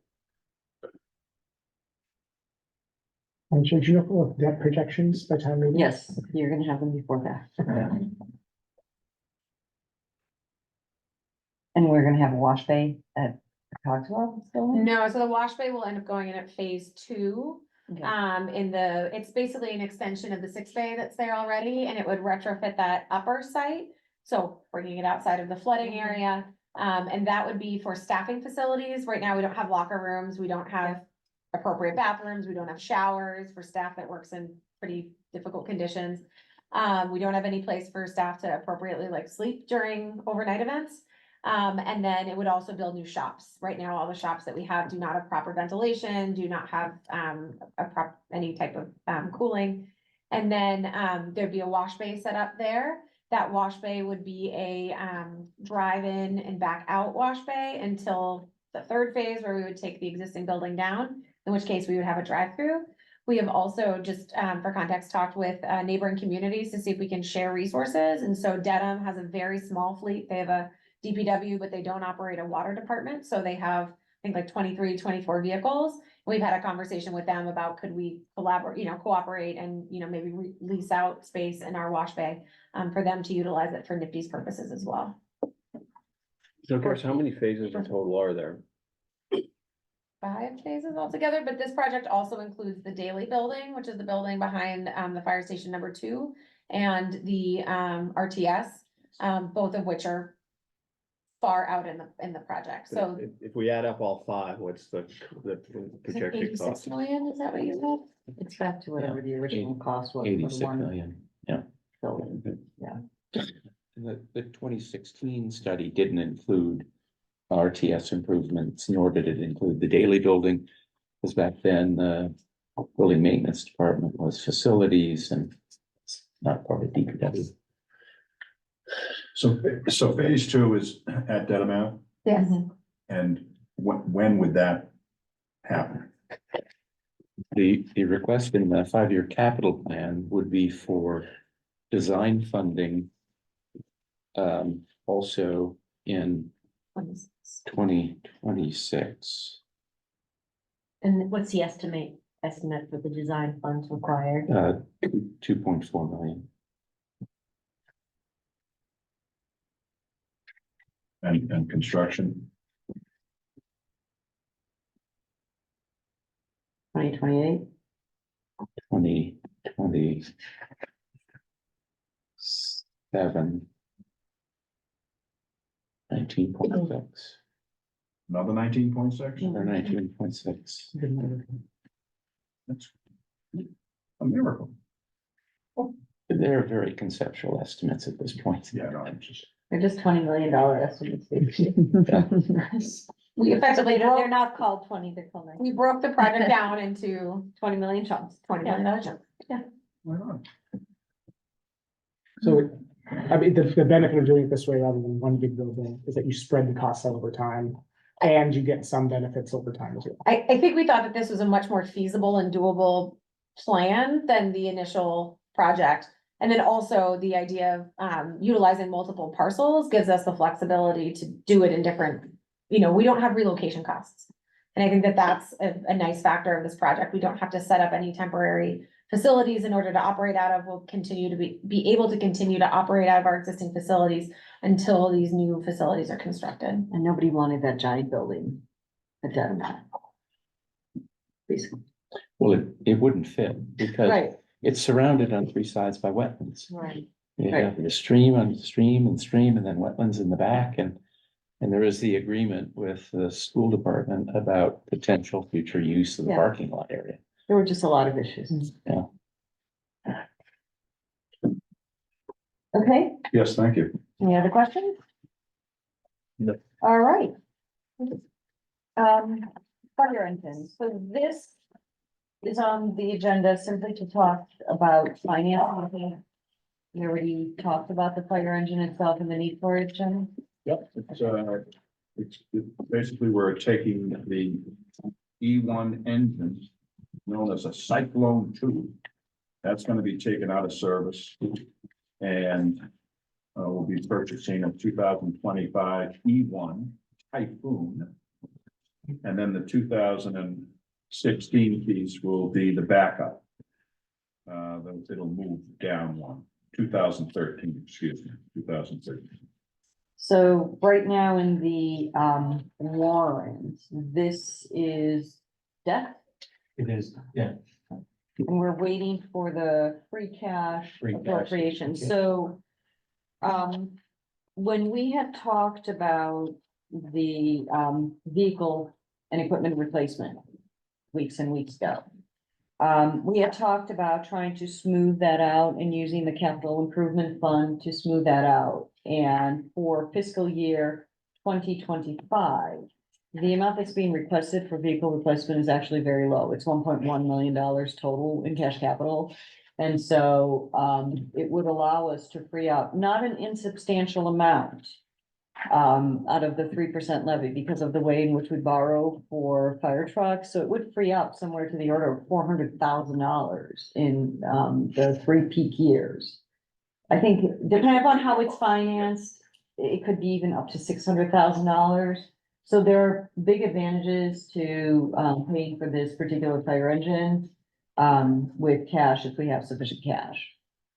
Whether through the free cash or the capital improvement fund. It'll be free cash. It would have to be. It has to be free cash. So we'll take some of that free cash out, but it really does help with the debt service within the levy. And it helps with this concept of smoothing it. This is one way that we would do that. It's smooth over time, what the cash capital. I have no objection to that. Yeah.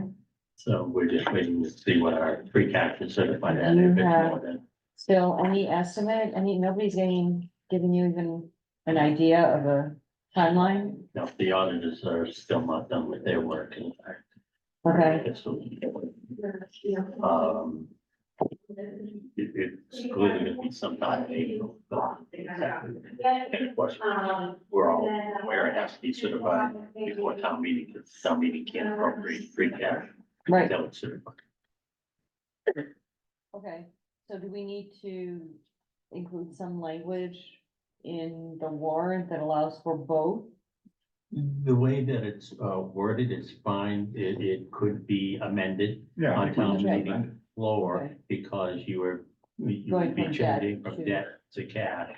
So you're going from a 2/3 vote down to a majority vote. All of that's allowable within Okay. the town's Mhm. operation. All right, so then we have the last two items for general. Just a quick, Oh, is it sorry. fire, is that fire engine downtown or at the Heights? Downtown. And it's a definite upgrade because we're going from cyclone to typhoon. Yep. That's huge. Yeah, 1.275 million.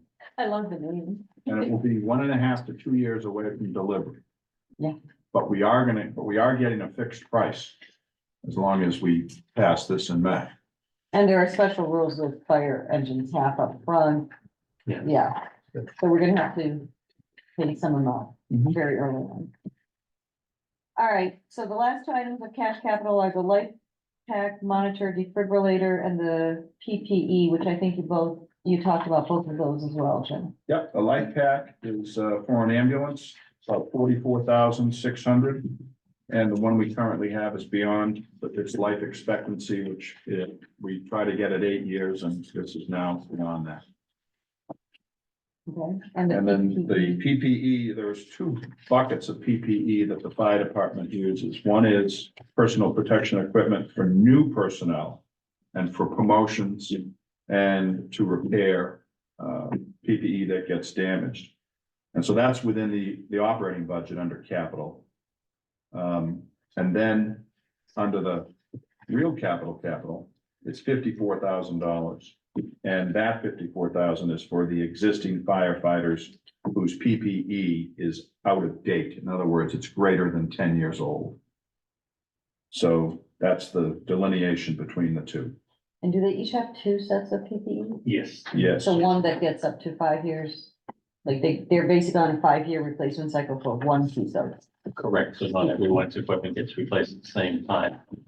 Within the 5-year cycle, They get the oldest one replaced correct. and then start over. So they correct, don't, their primary one's never more than 5 years old. correct. All right, any questions?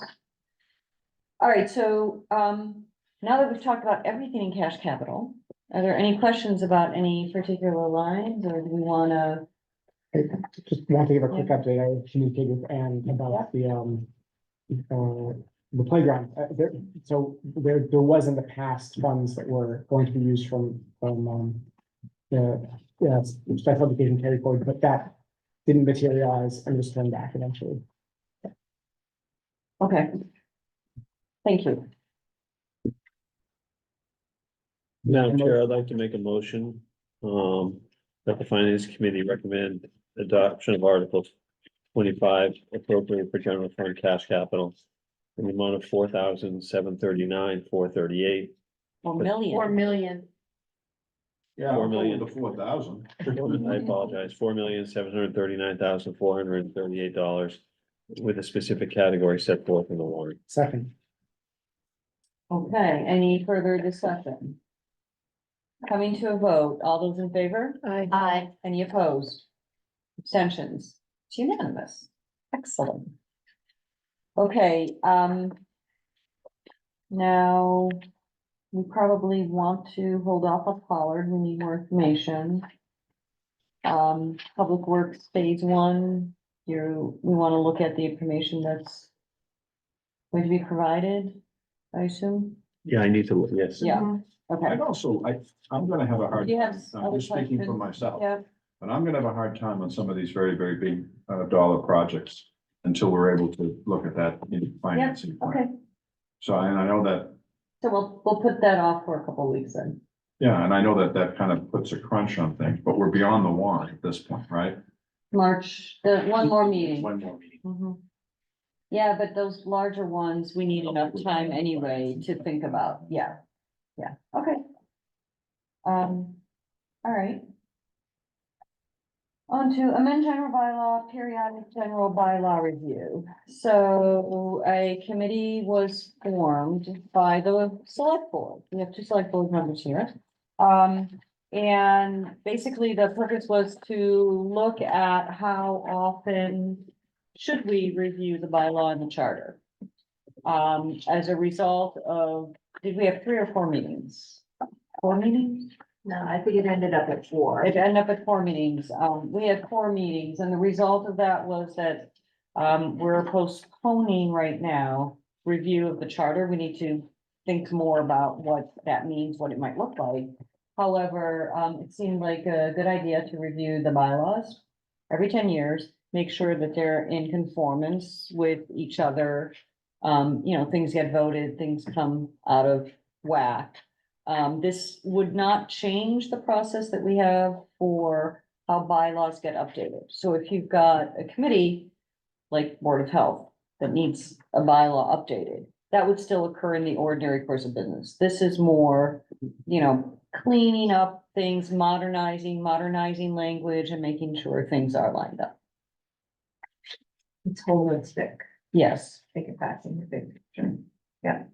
So what's I saw here 5 years, you said 10 years. No, it's every 10 years in years that begin with a 5. Or ended So with the 5. cycle would be, it happens on the 5s. Oh, But it's okay. every 10 10 years. years. Every 10 years. I like traffic on the 20, freeze and 35. WBZ, is that like, that's kind of what it is? Okay. Yeah. 45, that kind of thing, yeah. Okay, I get it. Yeah. Just- And the genesis for this is what?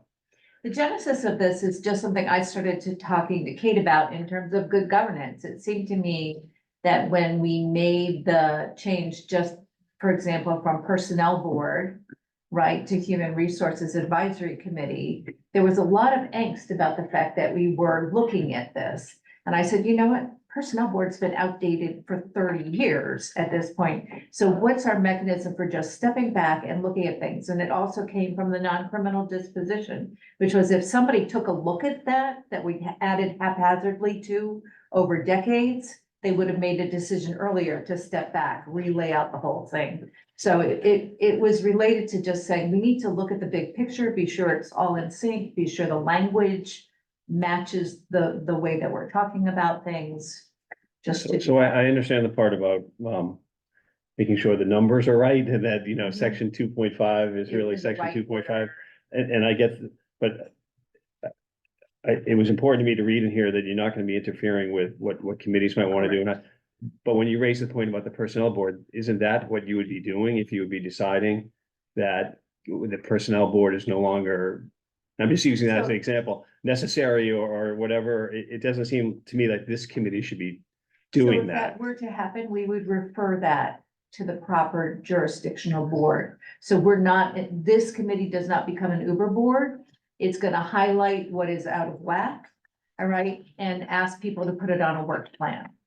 So if you do, why not just do it once? In other words, why have this every, 10 years? If, let's look at it once and if things are out of whack, get it all done in one place in one time. And then what, you're gonna wait another 40 years and then you're gonna say, oh, it's got really. No, you're So gonna our wait. thought was it would be more straightforward if you only gave it sort of 10-year gaps. A lot of things happen over 10 years. So you'd reconvene this committee at 9 You years. reconvene the Year committee, you 9. worked hard to think about who the stakeholders were in the committee to come give it, who had experience in town government, to come forward and think about how this served the town well. And is town council part of this at all, Town or? council participated with us and would be part of They it. did not, but on the committee. But they're not on the committee. They're not on the committee, but they definitely participated and would participate. So I have 2 questions, and the first is, I'm seeing that under 1.16.3, your holistic review with an emphasis on so forth and so on. And then 1.16.4, you'll set a work plan which shall commence, provided the committee to make recommendations.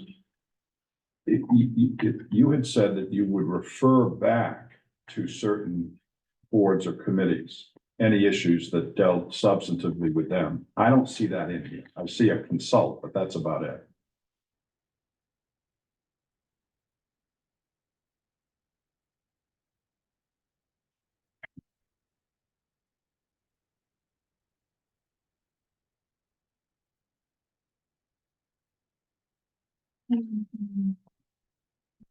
So my recollection of our meetings was that 1.16.6 was when this committee would form, it would send out an email to me saying, is there something in your bylaws that needs to be updated?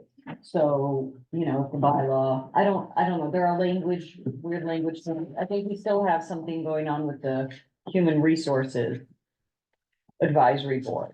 Like, I don't know that it's been approved yet by the Attorney General. Because the state hasn't Yeah. approved anything. But something like that, so the person on board would say, well, you know, nowadays it's called this, and you don't really do X in the way in which it's done, you do it Y.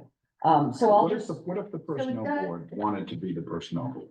But it does say, here's the thing, 1.616.3, without serving as a forum for advancing policy within the jurisdiction of another town board, committee, or commission. So that was the language that we put in, intending to say this group is not taking over somebody else's job. So I would, in my opinion, 116.6, it should not say consult, or if you want to say consult, because it doesn't, contrary to what I think some people might think, it says if they have jurisdiction over a particular bylaw under review. I think, Louise, what you wanted to do was to say, we're gonna reach out to the committees to see if they have things, but that's not what it says. It says over any particular bylaw under review. In other words, it's already under review. So I don't know if 16.6 accomplishes what you might want.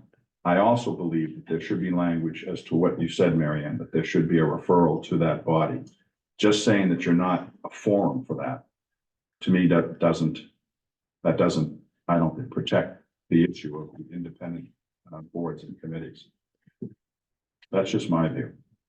And I don't know where I saw it, but there's a proposed change to the, is it called the Technology Advisory Board, right? The tab, right? Because when that particular bylaw was written, they talk about data, they talk about AV, they talk about certain things in terms that were current at the time that it was written, and those terms need to be updated because technology means something different today, and so that's an example. In many other occasions. Right. I don't have, that Right. to me, Makes sense, right? but I'm talking more of substance. Yeah. And I don't see that this is just, linguistic.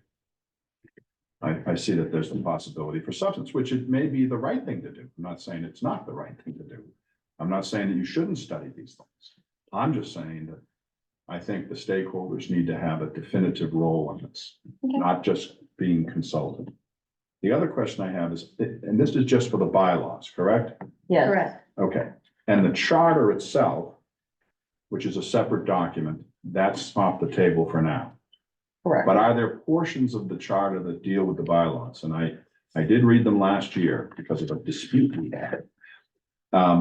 But some of them do have language which kind of, intersects. It overlaps between those two documents. So my only concern would be, I don't think it sounds simple to say, we're just gonna look at bylaws, but bylaws could actually have some relationship to a charter provision. So that's the only other concern I have. If you really are gonna say charter's over here, well, then you really can't look at anything in the bylaw that might adversely impact or substantively impact a charter language. But I don't see that in here.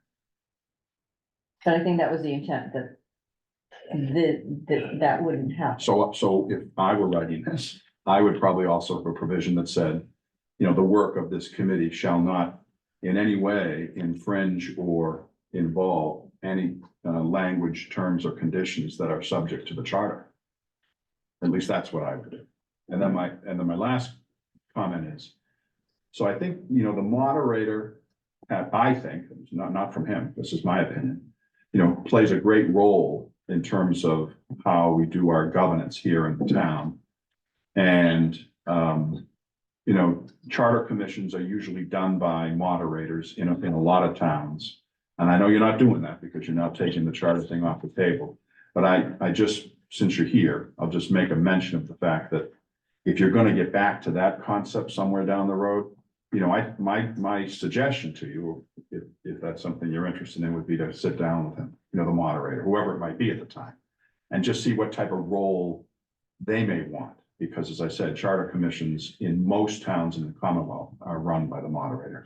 So we invited the moderator to participate in this process and had spoken to him in advance of even putting this forward. And I fully expect we would engage with him in any other discussion as well.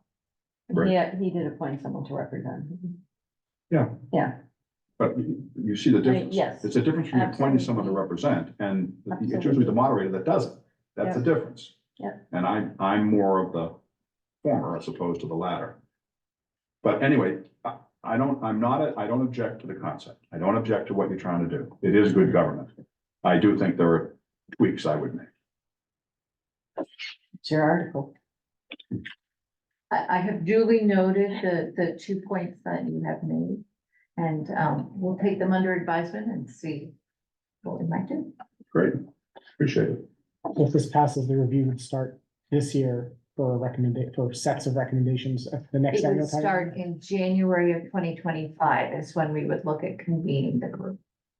For recommendations at the April 2025. No, it would be the 2026. following Thank you. year. Okay. It's not, Or if they were ready for an earlier town meeting, it could come earlier, but we said we'd give them all really the whole cycle. To have time to consult if they needed to consult with somebody. Have time just to get understand the appointed. issue. Yeah. well, that's the reality. That's the reality. It'll take 3 months to appoint the committee. So. With the intent that we're looking for people who are skilled in various areas and committees, so. All right, any other questions or comments for the select board? No, just a question for our group of what is the financial implication of this? So I don't think this is No. something we would No. speak at town meeting about. No. At least that's how I view it. Okay, Well, I'm sticking up for good government, the moderator. Financial interest be damned. all right, finance committee updates. Anybody have updates? I do, yeah, I know. We had, 2 meetings with the select board, NHA and CPC chair, vice chair meeting. And, I'm going to be pulling the housing authority article discussion off for next week.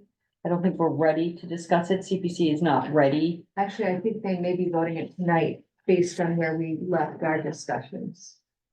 They may be voting it tonight. I haven't seen any additional information.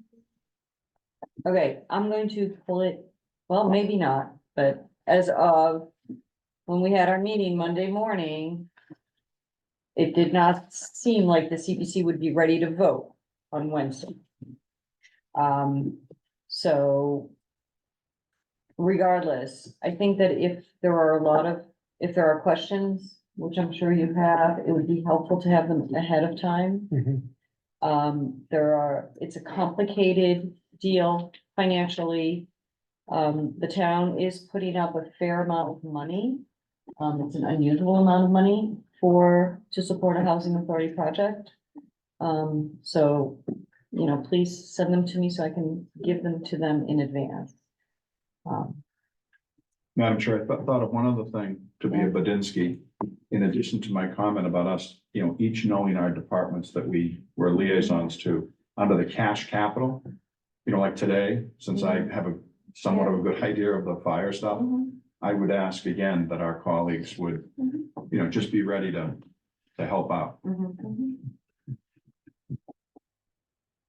Okay. I would like to make a motion to adjourn. And I will do so. And John seconded it. All those in favor? Aye. Any opposed? It's unanimous at whatever time it is, 9:00.